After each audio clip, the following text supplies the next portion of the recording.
Hello friends, मैं अर्पिता और आप देख रहे हैं मेरा YouTube channel grow with biology. आज जो टॉपिक हम डील करने वाले हैं वो है चेंजेस इन क्रोमोसोम नंबर।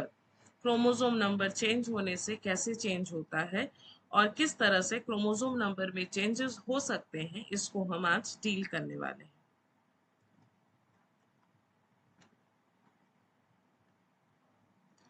तो सबसे पहले देखते हैं इंट्रोडक्शन। क्रोमोसोम नंबर चेंज होने से जो नॉर्मल ऑर्गेनिज्म है उसमें कुछ चेंजेस आपको ऑब्जर्व करने मिल सकती हैं। हर वक्त जरूरी नहीं है कि चेंजेस आपको ऑब्जर्व करने मिले। ये नेचुरली भी हो सकता है और कहीं कहीं पे हम आर्टिफिशियली भी इस तरह के चेंजेस को करते हैं। तो क्रोमोसोम नंबर में चेंजेस दो तरह से हो सकता है। एक है कि एंटायर क्रोमोसोम्स के नंबर में चेंज हो जाए, जिसको हम बोलते हैं एन्यूप्लॉइडी।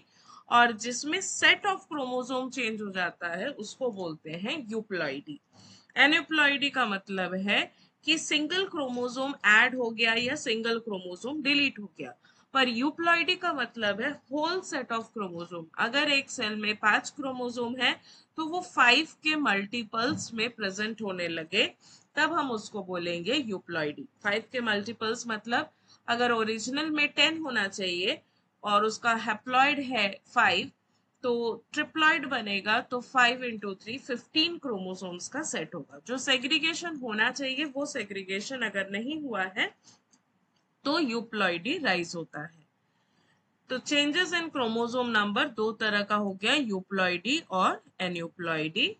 फिर आते हैं हम यूप्लॉइडी। यहाँ पे change in number of the entire set of chromosomes, पूरा सेट चेंज होने लगता है। जैसे मैंने अभी बताया कि अगर एक हैप्लॉइड है तो उसमें 5 क्रोमोसोम है, डिप्लॉइड होगा तो 5 का मल्टीप्लाई हो जाएगा 2 से, तो 5 × 2 = 10। 3 बार मल्टीप्लाई हो जाएगा तो उसको हम ट्रिप्लॉइडी बोलेंगे, तो 5 × 3 हो जाएगा। तो इसमें सेट्स में मल्टीप्लाई होता है। तो सबसे ओरिजिनल जो सेट होता है या सिंगल हैप्लॉइड सेल्स जिसको बोलते हैं, उसको यूप्लॉइडी की टर्म्स में बोला जाता है मोनोप्लॉइडी। तो मोनोप्लॉइडी में one set of chromosome present होते हैं। ये मेल बीज में प्रेजेंट होते हैं जो कि हैप्लॉइड होता है बाय नेचर। अब इसमें अगर दो सेट ऑफ क्रोमोसोम साथ में आ जाए तो ये है डिप्लॉइडी, जिसको हम 2n बोलते हैं। अगर बहुत सारे सेट्स होने लगे, 3 सेट हो गए, 4 सेट हो गए, 5 सेट हो गए, तो उस तरह से टर्मिनोलॉजी चेंज हो जाता है। अगर 3 सेट है तो ट्रिप्लॉइडी, अगर 4 सेट है तो टेट्राप्लॉइडी, और अगर 5 सेट है तो पेंटाप्लॉइडी। तो मोनोप्लॉइडी, डिप्लॉइडी, पॉलीप्लॉइडी में आता है ट्राइप्लॉइडी, टेट्राप्लॉइडी और एन्यूप्लॉइडी। यही पॉलीप्लॉइडी में क्या होता है कि दो सेट ऑफ क्रोमोसोम्स की मिक्सिंग होती है। मान लीजिए एक डिप्लॉइड है और उसके साथ एक मोनोप्लॉइड जुड़ गया तो ये ट्रिप्लॉइड भी अपने आप बन जाता है। या दो मोनोप्लॉइड मिलके डिप्लॉइड बना ले, या दो डिप्लॉइड मिलके टेट्राप्लॉइड बना ले। इस तरह से पॉलीप्लॉइडी चेंज होती है। पॉलीप्लॉइडी के खुद के अंदर भी दो वैरायटी होता है, जैसे कि है ऑटो पॉलीप्लॉइडी और एलो पॉलीप्लॉइडी। ऑटो पॉलीप्लॉइडी तब होता है जब जो क्रोमोसोम सेट है उसमें जो मल्टीपल कॉपीज बन रहा है वो सेम स्पीशीज के कॉम्बिनेशन के कारण ही बन रहा है। सेम स्पीशीज से समझिए, जैसे मैंने कहा कि दो सेल है जिसको हम लैब में फ्यूज कर रहे हैं और टेट्राप्लॉइड बनाना चाहते हैं। तो टेट्राप्लॉइड मतलब 4n होगा। तो इसमें हम दो 2n को प्लस करेंगे तो टेट्राप्लॉइड बन जाएगा। तो 2n और 2n जो ये दो 2n जो ले रहे हैं, ये दोनों 2n अगर सेम स्पीशीज का है तो इसको हम ऑटो पॉलीप्लॉइडी बोलेंगे। अगर ये 2n और 2n अलग अलग स्पीशीज से है तो इसको एलो पॉलीप्लॉइडी बोलेंगे। तो पॉलीप्लॉइडी दो वैरायटी के हो गए, ऑटो पॉलीप्लॉइडी और एलो पॉलीप्लॉइडी। नेक्स्ट देख लेते हैं डिफरेंसेस बिटवीन ऑटो पॉलीप्लोराइड और ऑटो पॉलीप्लोराइड। ऑटो और एलो इन दोनों का डिफरेंसेस। सबसे पहले है ऑटो पॉलीप्लोराइड। ऑटो पॉलीप्लॉइड्स में होता है कि आइडेंटिकल स्पीशीज से होगा और एलो जो है वो आइडेंटिकल स्पीशीज से नहीं होगा, अलग अलग स्पीशीज से होगा। जेनेटिक कैरेक्टर्स में दो या दो से ज्यादा स्पीशीज का कॉम्बिनेशन होगा और इसमें आइडेंटिकल पेरेंट्स का ही कॉम्बिनेशन होगा। ऑफस्प्रिंग जो है वो हाइब्रिड होगा और एलोप्लॉइडी में सिंपल ऑफस्प्रिंग फॉर्म होंगे जो सिमिलर होंगे अपने पेरेंट से। लोअर नंबर ऑफ क्रोमोसोम्स ऑटोप्लॉइडी में देखा जाता है और एलोप्लॉइडी में क्रोमोसोम नंबर इंक्रीज होता है। तो ये कुछ डिफरेंसेस है बिटवीन ऑटोपॉलीप्लॉइड्स एंड एलोपॉलीप्लॉइड्स। अब सिग्निफिकेंस देख लेते हैं। यूप्लॉइडी अगर होता है तो इससे फायदा क्या है। यूप्लॉइडी कॉमनली प्लांट्स में होता है और इसमें अगर हम ज्यादा फोकस करें, ध्यान से करें या कुछ स्पेसिफिक एम लेके हम इसमें कॉम्बिनेशन करें तो ये स्पीशिएशन भी कर सकता है। It results in larger cell number और ज्यादातर ये वीट प्लांट, शुगर केन, इस तरह प्लांट्स में देखा गया है जिसमें सक्सेसफुल रिजल्ट्स मिलता है।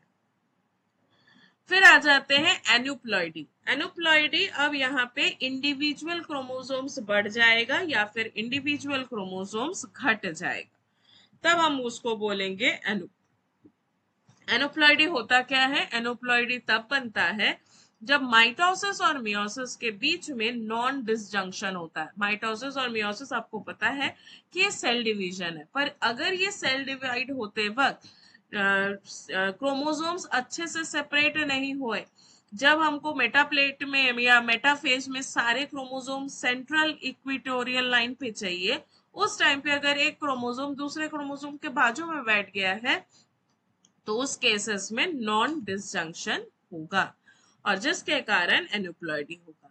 तो एन्यूप्लॉइडी में हम चार बेसिक पढ़ते हैं। एक होता है मोनोसोमी, जिसमें single set of chromosome remove हो गया है, सिंगल क्रोमोसोम रिमूव हो गया है। ट्राइसोमी, जिसमें एक क्रोमोसोम जुड़ जाता है एक्स्ट्रा में। टेट्रासोमी, जिसमें दो जुड़ते हैं। और नलीसोमी, जिसमें दो गायब हो जाते हैं। तो मोनोसोमी जिसमें 2n-1। अब यहाँ पे हम टर्नर सिंड्रोम्स की बात कर रहे हैं। यहाँ पे एक एक्स क्रोमोसोम मिसिंग है, loss of a single chromosome, इसलिए -1 लिखा है, क्योंकि ह्यूमन बॉडीज में 2n जो है वो डिप्लॉयड है, जो कि हमारे बॉडी का स्टैंडर्ड है। ट्राइसोमी भी 2n तो रहेगा, मतलब 46 तो रहेगा, पर उसमें +1 है, तो अब क्रोमोसोम नंबर हो जाएंगे 47। और यहाँ पे 21th क्रोमोसोम जब एक्स्ट्रा में प्रेजेंट हो जाता है तो उसको हम बोलते हैं डाउन सिंड्रोम। टेट्रासोमी में दो क्रोमोसोम्स ऐड हो जाते हैं, ये बहुत रेयर होता है ह्यूमन बींग्स में। और नलीसोमी तब बोला जाता है जब दो क्रोमोसोम मिसिंग है। अगर दो क्रोमोसोम मिसिंग है तो ये काफी डिप्लॉइड के लिए लीथल हो जाता है और इस तरह के डिप्लॉइड्स एग्जिस्ट करना या सरवाइव करना इनके लिए प्रॉब्लमेटिक होता है। अब हम कुछ एन्यूप्लॉइडी के डिजीजेस देख लेते हैं। डाउन सिंड्रोम हमने देखा है जहां पे 21th क्रोमोसोम ऐड हो गया है। टर्नर सिंड्रोम में एक क्रोमोसोम मिसिंग है, दैट इज 45 हो गया है। क्लिनफिल्टर सिंड्रोम में देखो XXY है, तो XXY में एक्चुअली में होना चाहिए था XY जो कि मेल है, पर इसमें और एक एक्स्ट्रा X होने के कारण नंबर ऑफ क्रोमोसोम 46 के जगह 47 हो गया है। और जो फीचर्स में चेंज हो रहा है कि मेल में ब्रेस्ट का डेवलपमेंट होता है और ये इनफर्टाइल हो जाते हैं। पटाउ सिंड्रोम में ट्राइसोमी होता है 31। ट्राइसोमी जो हमने यूप्लॉइडी में पढ़ा था उसमें 31 क्रोमोसोम्स में ट्राइसोमी हो रहा है और इसमें मेंटल डिसऑर्डर्स या फिजिकल एबनॉर्मलिटीज देखा गया है। एडवर्ड सिंड्रोम्स में ट्राइसोमी 18 क्रोमोसोम में होता है जिसके कारण ग्रोथ में रिटार्डेशन होता है और हार्ट में डिफेक्ट्स होता है। अब देखते हैं कि चेंज इन क्रोमोसोम नंबर क्यों हो रहा है। नॉन डिसजंक्शन के कारण, स्पॉन्टेनियस म्यूटेशन के कारण, म्यूटेशन के कारण भी सेग्रीगेशन कभी कभार गड़बड़ हो जाता है जिसके कारण नॉन डिसजंक्शन होता है। Exposure to mutagens, hybridization and chromosome doubling, chromosome double करना, हाइब्रिड बन जाना, ये इस तरह के ऑर्गेनिजम्स में चेंजेस होता है जिसके कारण क्रोमोसोम नंबर बदल जाता है। अब इसके कारण कॉन्सिक्वेंसेस क्या होगा, अगर बदल तो गया पर इससे फायदा कुछ होता है कि नुकसान होता है। तो प्लांट्स में ये काफी हद तक फायदा देता है, क्योंकि हम इसमें उन तरह के प्लांट्स को लैब में चेंज करवाते हैं जिसके कारण फ्रूट का साइज बढ़ जाए और सीडलेस वैरायटी आने लगे। इन प्लांट्स में बहुत अच्छा रिजल्ट देता है इस तरह का चेंजेस, पर एनिमल्स पे ये डिलीटेरियस है। इसमें जेनेटिक डिसऑर्डर्स देखने मिलता है, फर्टिलिटी इश्यूज आते हैं, वायबिलिटी इश्यूज आने लगते हैं एनिमल्स के केसेस में। साइटोलॉजिकल डिटेक्शन आप डिटेक्ट कैसे करेंगे, कैरियोटाइपिंग कर सकते हैं, फिश इन सिटू हाइब्रिडाइजेशन कर सकते हैं, और इम्यूनोसेंट्रिस से पहले ही आप इसको डायग्नोज कर सकते हैं। कैरियोटाइपिंग का डिटेल वीडियो इस चैनल में दिया हुआ है। अगर आपको फिश के डिटेल वीडियो चाहिए तो आप कमेंट सेक्शन में लिख सकते हैं। इवोल्यूशनरी सिग्निफिकेंस में हम देखते हैं कि प्लांट में इवोल्यूशन होता है पॉलीप्लॉइडी के थ्रू। रिप्रोडक्टिव आइसोलेशन और नया स्पीशीज का डेवलपमेंट कर सकते हैं आप। और ये बेसिकली देखा गया है वीट में, जिसमें है ट्राइटिकम एस्टिवम, जिसके अंदर इस तरह के प्लांट्स बहुत ही अच्छे से दिख रहे हैं, या ये बहुत ही स्टेबल दिख रहा है। तो ये है कुछ इवोल्यूशनरी सिग्निफिकेंस। एप्लीकेशंस में प्लांट ब्रीडिंग में यूज हो रहा है, जेनेटिक काउंसलिंग्स में यूज होता है, और बायोटेक्नोलॉजी एक ऐसा फील्ड है जहां पे हम इस सारे टेक्निक्स को यूज करते हैं, स्टडी करते हैं।